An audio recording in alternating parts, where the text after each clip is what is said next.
안녕하세요. 15년 전에 있었던 일을 시작으로 천천히 제 이야기를 해보려고 합니다. 당시에 저는 노총각이었고 시골에서 농사를 짓고 있었는데 과일 농사는 너무 어려워서 채소 쪽을 주로 했습니다.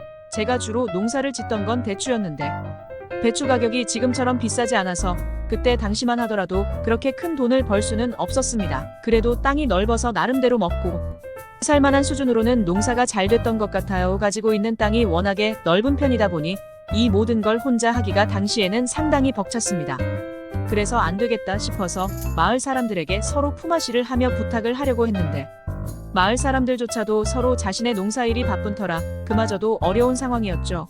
그래서 저는 어쩔 수 없이 일당을 주고 일하는 사람을 고용하기로 마음먹었습니다. 그래서 고용업소에 전화해서 일주일 정도 사람이 필요한데 사람 한 명만 보내줄 수 있냐고 물어보니까 농사 쪽은 남자들이 안 가려고 한다면서 아줌마 한 명을 보내준다고 하더라고요. 일당도 비싸게 줘야 하던데 아줌마들도 일을 잘하냐고 물어보니까 걱정하지 말라고 말하며 똘똘한 사람으로 보내줄 테니까 일당이나 두둑하게 챙겨달라고 말하더군요.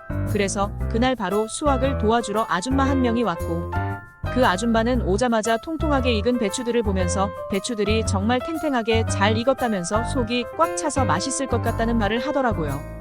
당연히 배추를 보면서 할 수 있는 이야기이지만 그동안 혼자 일했던 밭에서 낯선 아줌마가 저런 말을 하니까 뭔가 모르게 이상 야릇한 느낌이 들기도 했습니다. 아무튼 아줌마는 저한테 뭐부터 해야 하냐고 물었고 우선 배추를 하나씩 따서 카트에 옮겨 담으면 된다고 했습니다. 배추 따는 방법은 제가 알려드린다고 말하며 아줌마 옆으로 가서 보여주니까 저에게 멋있다면서 제 팔뚝을 만지더라고요. 그러자 얼굴이 붉어지면서 그렇게 안 봤는데 정말 남자답다는 말을 하더라고요. 하라는 일은 안 하고 이상한 분위기를 만드는 아줌마를 보면서 괜히 저까지 수줍고 어색함이 느껴졌습니다. 아무튼 그렇게 배추밭에서의 일이 본격적으로 시작됐고 아줌마는 배추를 하나하나 정성스럽게 잘 따냈습니다. 이러던 중 드디어 점심 먹을 시간이 돼서 중국집에서 시켜 먹겠다고 말하며 짜장면 짬뽕 중 뭐가 좋냐고 물어보니까 아줌마는 짬뽕이 좋다고 하더라고요. 그렇게 저희는 짬뽕 하나 짜장면 하나 시켜서 배추밭 근처에서 점심을 먹었는데 짬뽕이 너무 안 맵다면서 고추 있으면 좀 달라고 하더라고요. 저는 순간적으로 뜨끔했지만 한켠에 고추도 조금 기르고 있었기 때문에 하나 따서 줬는데 고추가 아주 큼직하게 좋다면서 제 눈을 똑바로 쳐다보면서 말하더라고요. 이 아줌마의 모든 행동과 말이 뭔가 좀 애매하게 다가오는 것 같았습니다. 우리가 평상시 쓰는 말이고 우리가 평상시 하는 행동 같았지만 저 아줌마가 하면 뭔가 다른 느낌을 준다고 해야 할까요? 타고난 음탕함이 있는 여자 같았습니다.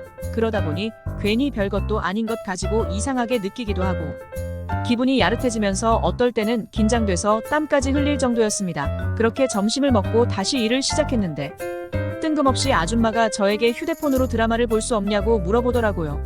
저는 드라마를 안 보기 때문에 라디오가 없다고 대답하니까 일하는 건 좋은데 너무 심심하다며 뭐라도 들으면서 일하고 싶었는데 아쉽다고 말하더군요. 그러면서 저에게 말을 걸기 시작했습니다. 이야기하면서 일하면 더 시간이 잘 가지 않겠냐면서 그때부터 이것저것 물어보기 시작했습니다. 결혼은 하셨냐? 이 농사는 언제부터 시작했냐? 6시 내 고향에 출연해봤냐? 등 온갖 걸 다 물어보더라고요. 조금씩 대답을 해주니까 어느 순간부터 그 아줌마는 저에게 대답하기 곤란한 질문들까지 쏟아내기 시작했습니다. 왜 그 나이 되도록 결혼을 못했냐고 물어보는데 혹시 남자로서 문제가 있는 게 아니냐는 말까지 서슴없이 하더라고요. 저는 그래도 남자이고 제가 고용한 사람한테 이런 말까지 들어야 하나 싶어서 아줌마에게 화를 냈고 그러지 않아도 노력하는 중인데 기분 나쁘게 말하지 말라고 했습니다. 비록 노총각일지라도 아무래도 실제 결혼은 해야 할 것 같다는 생각이 들어서 이곳저곳 수소문해봤지만 농촌으로 결혼해서 오려는 여자는 없었다고 말했습니다.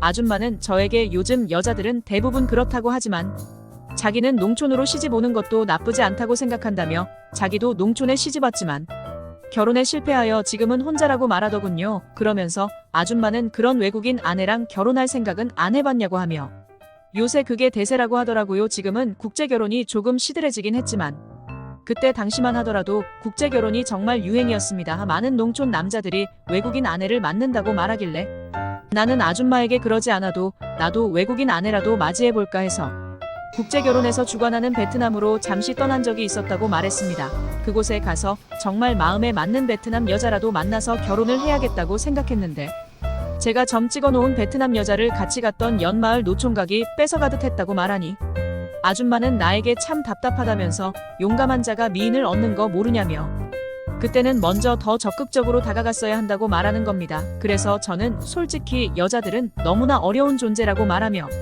농사일이나 해봤지 여자들에게는 어떻게 대해야 하는지 아무것도 모르겠다고 말하니까 아줌마가 갑자기 주위를 살피더니 그럼 어떻게 대해야 되는지 한번 몸소 가르쳐줘도 되겠냐고 하는 겁니다. 그래서 저는 그 모습에 놀라 대체 뭘 어떻게 하실 거냐고 하길래 아줌마는 제 어깨에 손을 올리고 제 주변을 돌더니 살금살금 다가와서 어느새 아줌마 얼굴이 제 얼굴과 맞닿으려는 그 순간이 되어버렸습니다. 저는 당황해서 눈을 감아버렸는데 아줌마가 어서 눈 뜨라며 저를 툭툭 치기 시작했고 깜짝 놀란 저와는 다르게 아줌마는 별것도 아닌 거에 왜 그러냐고 하더라고요.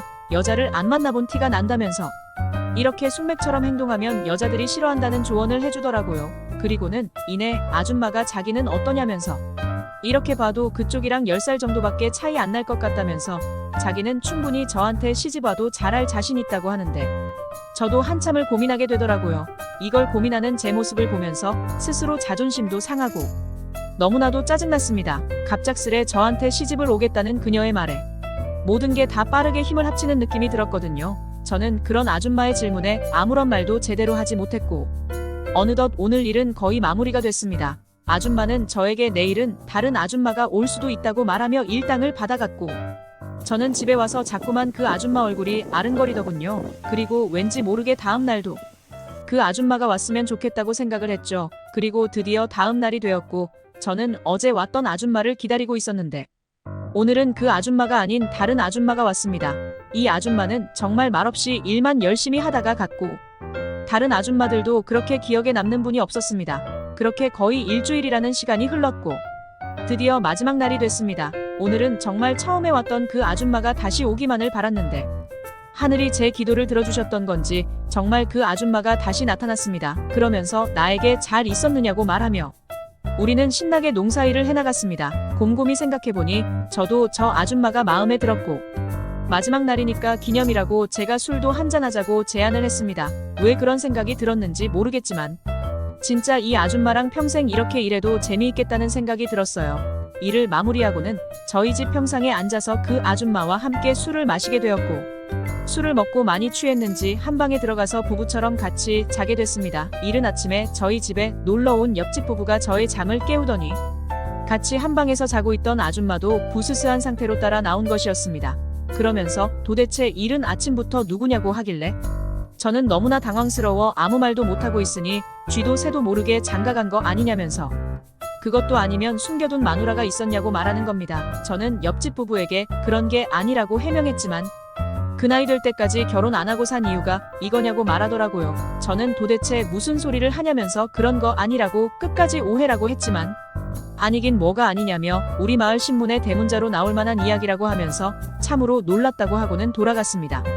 그 뒤로 그 소문은 온 마을 사람들 귀에 다 들어가게 되었고 저는 그 아줌마에게 마음도 있겠다 소문도 다 퍼졌겠다.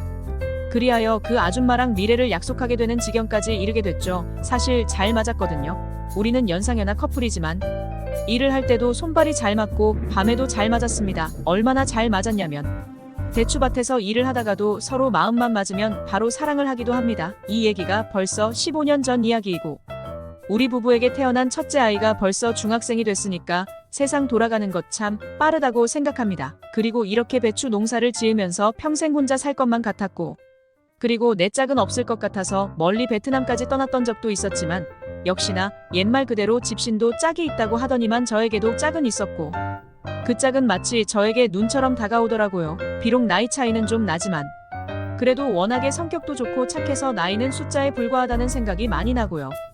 그뿐만 아니라 아직까지도 우리 부부는 금술 하나는 최고라고 생각합니다. 오늘의 사연은 여기까지입니다. 구독과 좋아요는 큰 힘이 됩니다. 좋은 하루 보내세요.